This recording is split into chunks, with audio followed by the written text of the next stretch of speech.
Hello, everyone. Welcome to today's episode of the Fountain of Life podcast. Have you ever felt that sinking feeling in your heart or in your stomach when you're about to open up to somebody, or admit a mistake, or just simply asking for help? That fear, the fear of being seen as vulnerable or weak, that can be paralyzing. And sometimes it whispers you to yourself, what if they judge me? Or what if I'm not enough?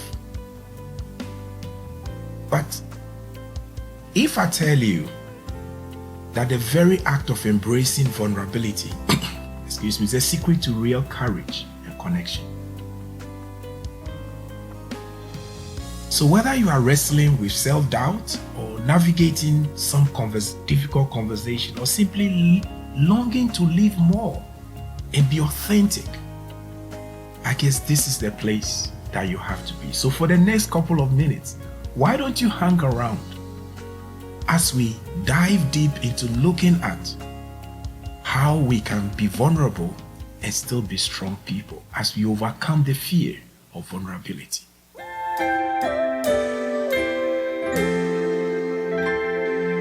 Lord, you are fountain of life, restorer of my soul. I worship you today. Lord, you are the fountain of life, restorer of my soul. I worship you today. Lord, you are the fountain of life, restorer of my soul. Worship you today.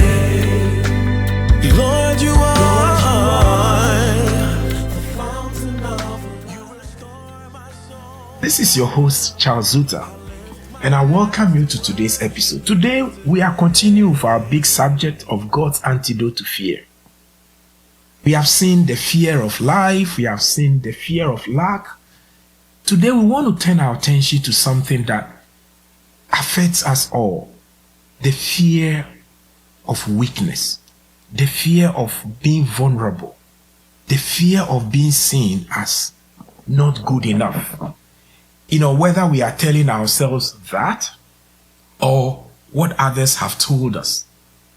But that fear can be crippling, where you are constantly judging yourself by other people's standard, and you see yourself constantly as not being good enough. I will begin by telling you my own experience. About 45 years ago, well, that may seem like a whole lifetime ago, God led me to join this wonderful youth ministry, Calvary Road, way back in Ghana. At that time, they were the in thing. If you're in Calvary Road, it speaks validation. It speaks talent. It speaks ability. They were on top of their game when it comes to the youth ministry. I remember my very first meeting. It was around Easter time, 1980, 81, thereabout. And as I sat in that room and seeing my heroes, because these were people, you see them either on the TV or you watch them perform in open concerts. Now here I am sitting in the midst of these people. Boy, was I afraid. Will I be accepted? Am I good enough? What am I going to do here? It just felt like I want the ground to open so I'll hide. Fast forward, barely 2 years into my time with that group, I was already in the leadership team. I've been in it for the past 45 years. Looking back on that first day, what a journey I've had with this group over these years. So we all feel vulnerable at times. We look at ourselves and we feel like we are not good enough. We can never make the grade. I've heard parents, come up and say, oh, I have this problem with my kids, and I just see myself as a bad parent. Or maybe you are an employee and for whatever reason, you just feel you can never be good enough. Once again, I'll tell you my own experience. About 10, let's say 15 plus years ago, I was in this toxic environment in this pharmaceutical company. And as a leader of a group, we all have to give updates, in one of these leadership meetings. And I remember clearly the vice president who was overseeing that place. He introduced everybody. He called somebody's name, maybe the medicinal chemistry group, they'll give their update. Maybe formulation group will give their update. When it came to my turn, the analytical development and pharmaceutical operations group, this guy goes on to say, "Oh, Charles, now is your turn. We want to hear your diatribe." Diatribe? Yeah. So I just kept quiet. I went ahead, gave my updates and everything. A couple of years, both of us are not in that company anymore. But one thing that I know, today if I walk into that organization, people respect me. Not because I did a lot for them and I hold patterns for them, but because I never saw myself as somebody who gave diatribes. I saw myself as a team member who contributed value to the organization. So, society and people and situations will make us feel like we are not good enough. But how do we address that fear? How do we deal with the feeling of being vulnerable, being weak, feeling that we don't measure up? That fear can cripple us, prevent us from living our best lives, and hold us back in a lot of ways. Sometimes the story about the ugly duckling, it may not be something that people will really talk about a lot, but there is a lot of wisdom, in that story. You may look like an ugly duckling based on the measure that somebody has, but for all you know, you are a majestic swan. So why that fear, the fear of being vulnerable, the fear of weakness can haunt us, it's not the whole story of our lives, especially in this social media era where people have a certain standard of beauty, they have a certain standard of success. If we measure ourselves based on those standards, we may not appear to be much. For instance, somebody said this a long time ago, and I think there's a lot of wisdom in that. If we measure ourselves, or if the animals measure themselves by speed, the hare is going to be the winner all the time. But if we measure by climbing, the monkey will win. So you don't have to put other people's measure on yourself based on one criteria. You are more than that. So the fear of weakness, the fear of being vulnerable, haunts a lot of people, especially our young folks, young adults and our young people. I've seen people or read of people committed suicide because they were bullied. Being bullied, practically, they are putting one measure on you, and that measure says you're not good enough. If you buy into it, you buy into their failures, their destructive attitudes, and you end up with a lot of self-harm. Today, I want us to look at how God sees us and why being vulnerable is actually a blessing in disguise. So how do we manage the fear of weakness and the fear of feeling inadequate and not good enough? First, I want us to look at the biblical side of things, and then we will come to look at some practical strategies that we can use to overcome this fear of being vulnerable. So where does the journey actually begin? Where we feel this way. Most often, it is either some experiences in the past. Some things might have happened to us in the past. Maybe as a young person growing up, you never felt loved, or nobody appreciated anything that you did. You were constantly the butt of jokes. So you bought into that logic, or you bought into that. So for all your life, you've been seeking validation. Cultivated an orphan's heart, never felt appreciated.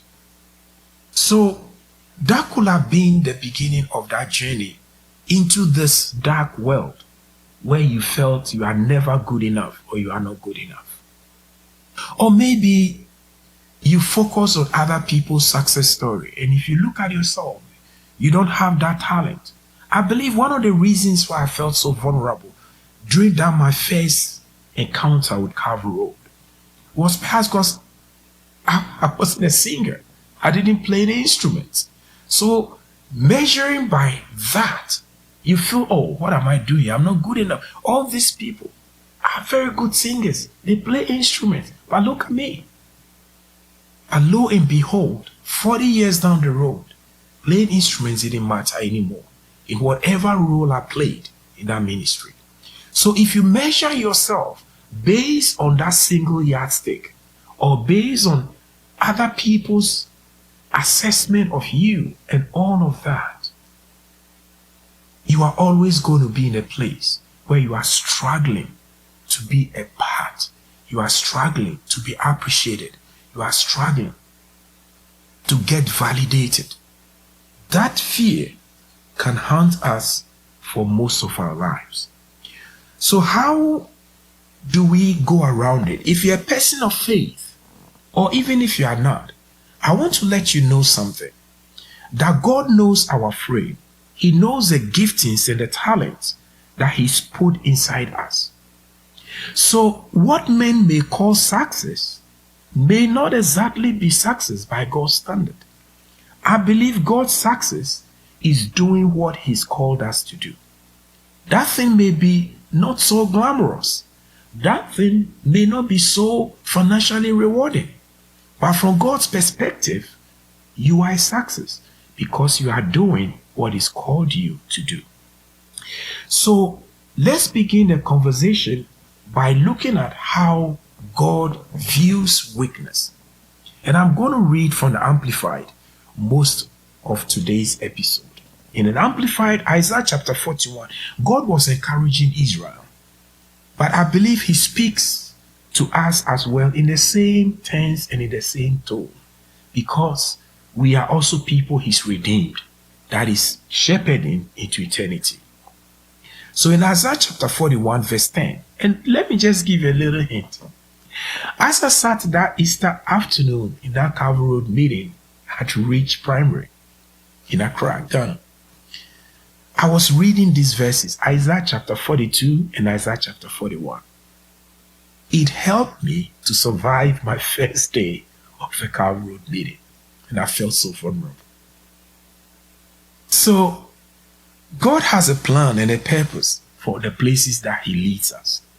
He helps us. And this is what He will assure Israel in Isaiah chapter 41 verse 10. This is what the Bible says. It says, do not fear anything. I'm reading from Amplified. For I am with you. Do not be afraid, for I am your God. I will strengthen you. Be assured, I will help you. I will certainly take hold of you with my righteous right hand, a hand of justice, of power, of victory, and of salvation. Verse 11 says, indeed, all those who are angry with you be put to shame and humiliated. Let's hold on that for now. But the key thing is that God recognizes that there comes a time when we need help. He knows our frame. He understands us. So even whether you are a new parent and maybe things are not going the way they are, God knows you need help. Whether you're taking on a new job and it's overwhelming and you are making mistakes and you are wondering, am I good enough? Did I make the right choice? Or maybe you are just a young person. You just entered into college and you're afraid, will I survive these 4 years, these 3 years? Maybe I'm not good enough. The first exams came and I wasn't good enough. And you're afraid, the fear of just not being vulnerable. Am I going to be cut from this team? Or maybe you've been cut already and you are wondering, I'm going for a tryout. Will this next thing, are they going to cut me? All of those fear of vulnerability. God knows it. And so he told Israel, do not fear anything. And that, I believe, is what is a courage that helps us as people of faith.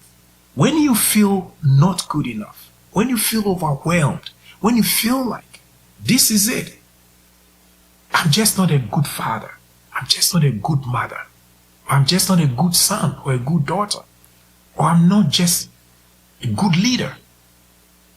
Remind yourself, God knows you are vulnerable. He knows you are weak. He knows you can never be good enough, because we live in a world that is tainted by sin. So God assured Israel, says, do not fear anything. Do not even be afraid of that weakness. It says, for I am with you. And there's something that I learned a long time ago, that God's will always place us. God's grace will always be with us where his will has placed us. You soon see what I mean by God's grace. So when you feel vulnerable, that is the time when you appreciate the help of God the most. So he told Israel, do not be afraid. He said it how many times? Twice here. Do not fear anything. I am with you. I am with you. So why is he coming to be with us? Because he's our God. Because he will help us.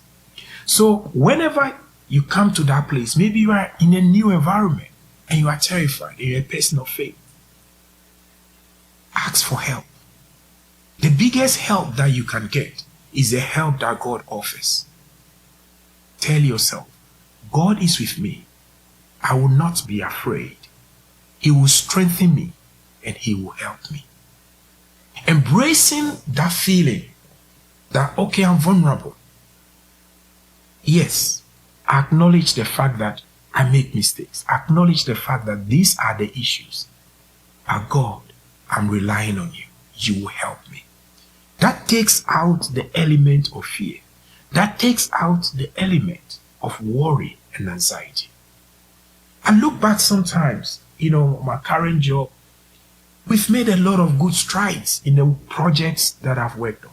We've done very well from places where maybe we're the butt of jokes, because maybe in the whole system we had so many problems. Today people look at us and say, hey, how did you do it? And those projects that I'm involved in, and I look back on, I said, so what did I do with this? I can't even remember. Because ideas, suggestions, plans, things that we did were things that God dropped into my heart. Why don't you try this? Why don't you say this? Why don't you look? It's a day-by-day journey. And put it all together, tremendous progress. So God helps us. I can testify to that. He helps us. So when you come to that place, the fear of being vulnerable rather, God is saying, do not fear. When God says do not fear, he knows that you can avoid living the life of fear. And the reason why he says do not fear is that because he says, I am with you. I am your God. I will strengthen you. I will help you. I will take hold of your hand and I will lead you with my righteous hand. Boy, I want to put my hands in God's hands. You see, so God is not saying we will not feel weak or will not feel vulnerable. But he says, when you feel that way, do not fear, because he is with us. So whether you are a new parent, you are a new boss, or you are starting a new career, or you started a new relationship, whatever it is, some of these things don't come with a manual. Your manual is what God will guide you. Let us look at another reason why we need to be able to manage the fear of feeling vulnerable. And that is very, very important principle. You see, if you go with me to 2 Corinthians chapter 12 and the verse 9. Once again, reading from the Amplified. And Paul writing to himself, about himself, writing to the Corinthian church. And this is what he said. He'd been going through some challenges. We don't know what it is, whether it's sickness or it's personal. Paul didn't go into any details, but he prayed. And 3 times he asked God, and each time God told him, my grace is sufficient for you. So he had to live with that vulnerability. But he got a new revelation in verse 9 of 2 Corinthians 12. This is what the Bible says. But he said to me, my grace is sufficient for you. My loving kindness and my mercy are more than enough. Always available regardless of the situation. For my power is being perfected, that is completed, and shows itself most effectively in your weakness. So God told Paul, look, yeah, you are vulnerable at this point. You are weak. It shows the fact that you are a human being. Okay? But remember this. My power and my strength is made perfect, is completed, and shows itself most effectively when you are diminished in weakness, in frailty, in vulnerability. That is when my power shines the most. Really? You see, we live in a world where people try to cover weakness. We try to hide vulnerability. Everybody's trying to be the richest, the most successful, the most efficient. But do you know their silent tears? They don't show that. Everybody's hiding. Everybody's pretending to be successful. Nobody wants to show weakness. Young men are being told to be, machismo. Come on, be strong. Men don't cry. All that kind of stuff. And what it had produced is people who lie to themselves. Because we are all pretending. We all wear a mask of success. We all wear a mask of strength. But that is not real. And when it becomes so overwhelming, the people take their lives. They go out and shoot at people and do all sort of crazy things. Because we've been told to lie to ourselves. God chooses a different approach. God said when Paul was weakest, because he tried so much to overcome whatever that thing was, it wasn't going. And God said, yeah, I want you to learn a lesson. The lesson is that when you are weak, then you learn to depend on me. But so long as you are out there in strength and doing all those things, and Paul, a time will come, I'll be relevant. And that is a dangerous place. So I want you, Paul, to realize that you are human and learn to live with weakness and learn to live with vulnerability. Because when you are weak, then you are strong because you rely on my strength.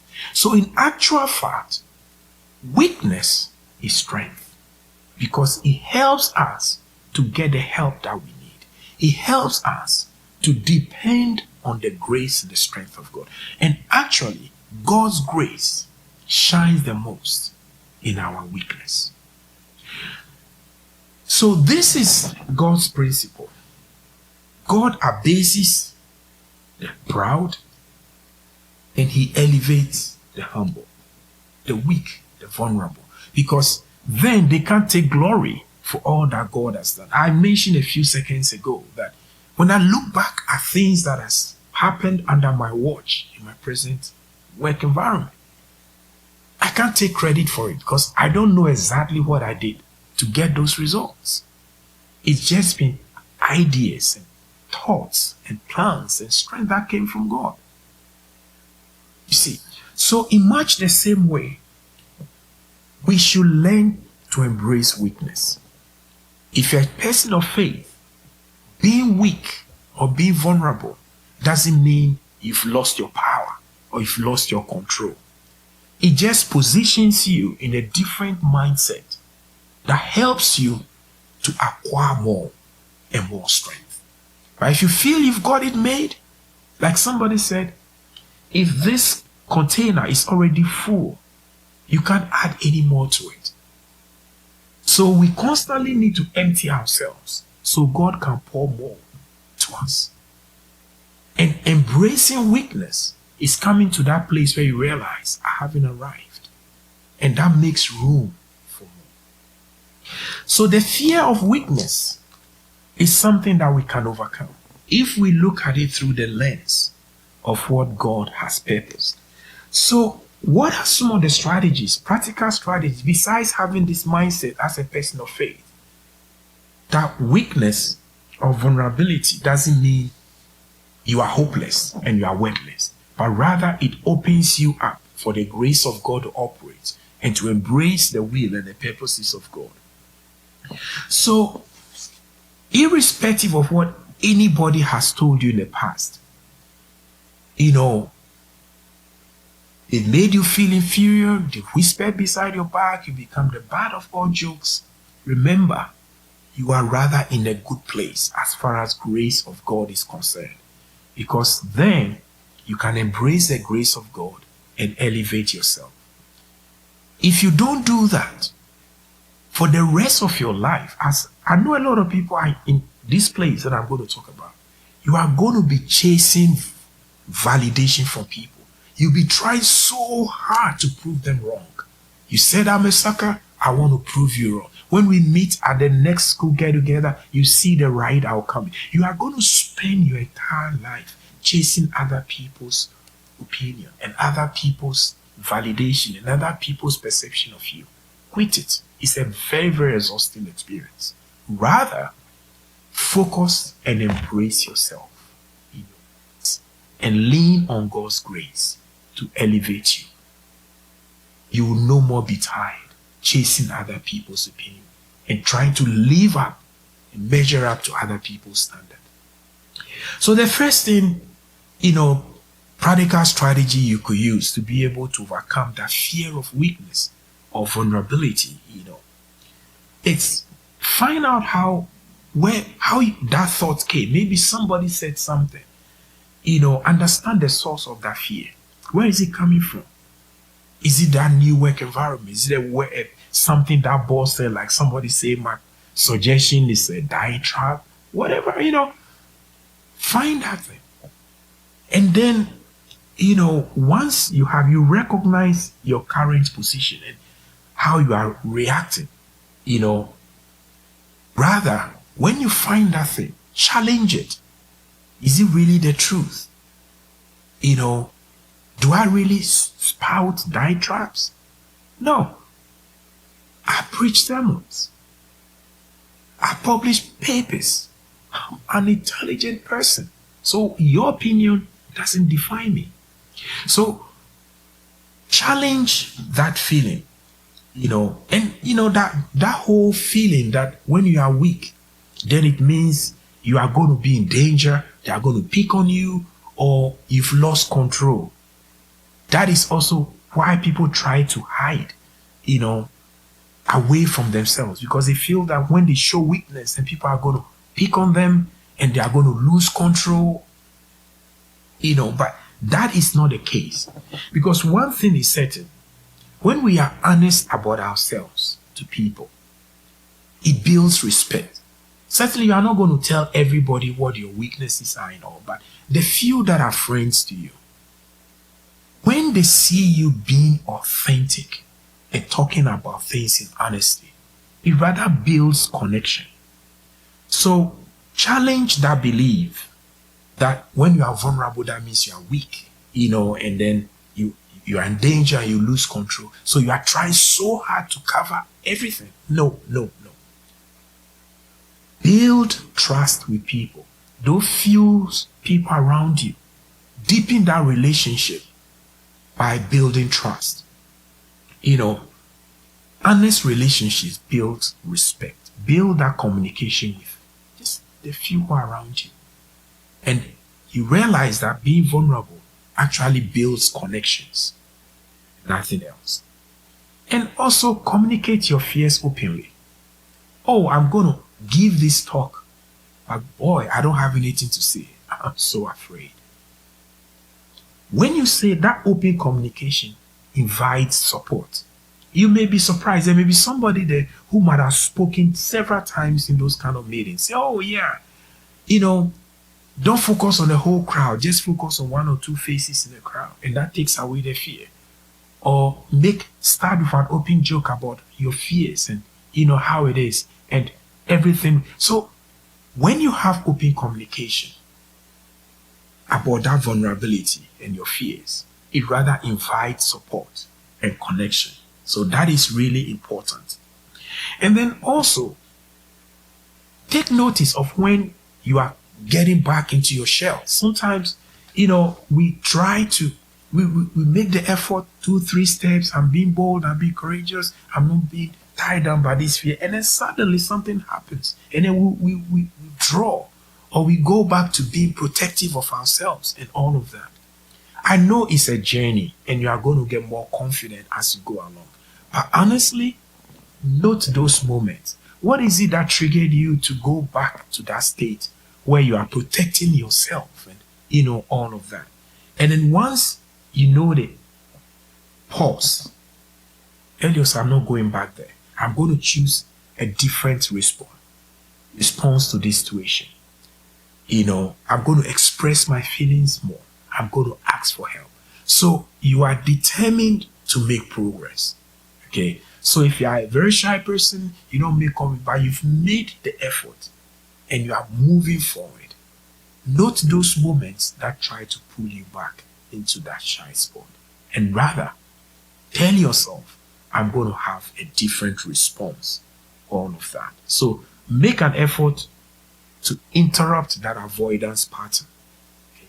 When you're avoiding people, you're hiding your head. I used to be that way. But over time, I've outgrown it. Can open conversation, be myself. And then when I see that I'm being vulnerable, I tell myself, look, yeah, these are also people just like me. I'm going to engage with them. So it is so important. And the other thing that we might perhaps close on is accept yourself fully. You are who God has made. You didn't choose your DNA. You didn't perhaps even choose your environment. You've only come to realize this is my personality. This is who I am. Your flaws, your mistakes, embrace it. This is who I am. Occasionally, I make jokes that don't stick. Well, I'm working on it. So self-compassion is very important. It makes it safer for you. You are not trying to be somebody else. You are trying to be who God has made you to be. And you feel safe being vulnerable,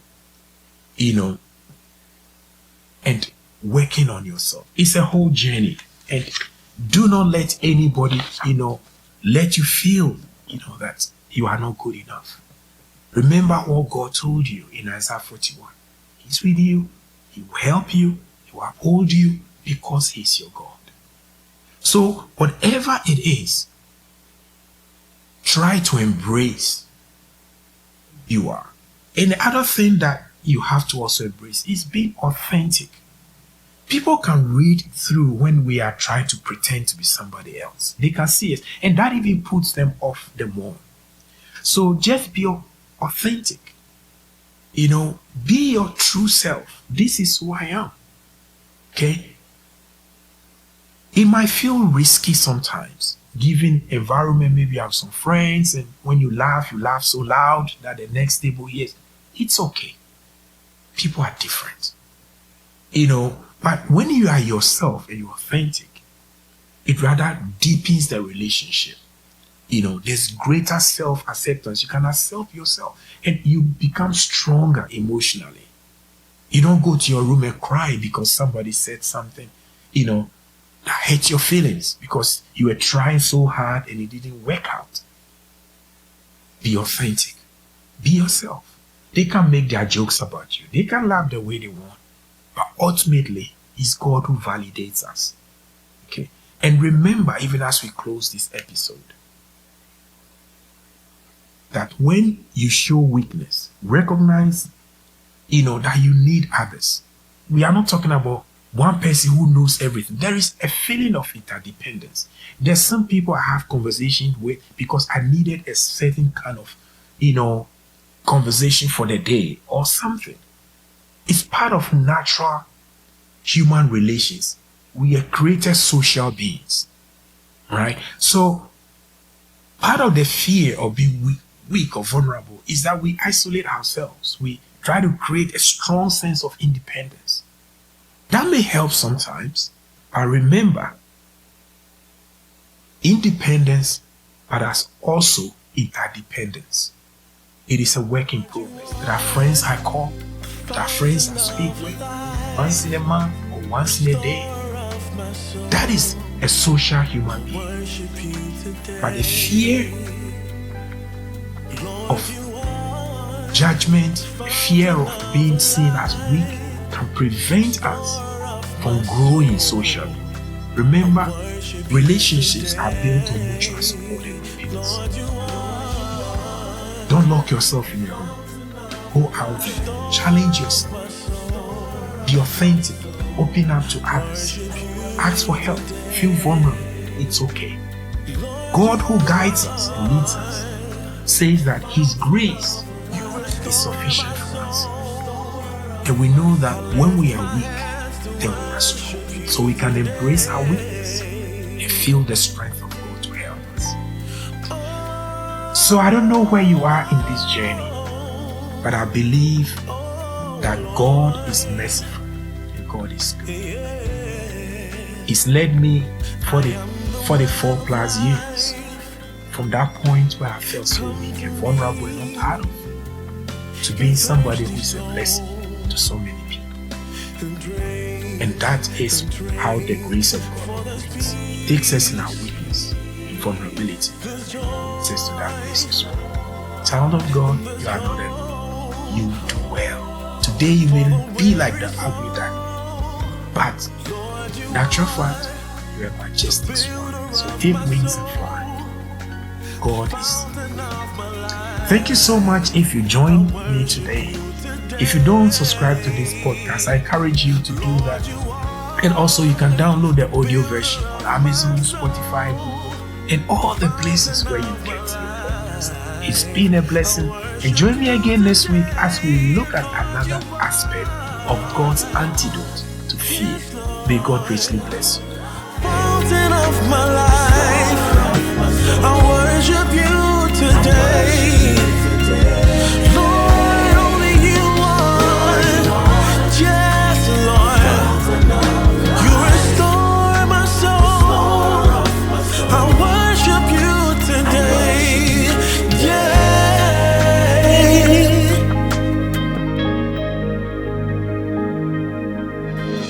The book of Matthew 11, 28 to 29. Come unto me, all ye that labor and are heavy laden, and I will give you rest. Take my yoke upon you and learn of me, for I am meek and lowly in heart, and ye shall find rest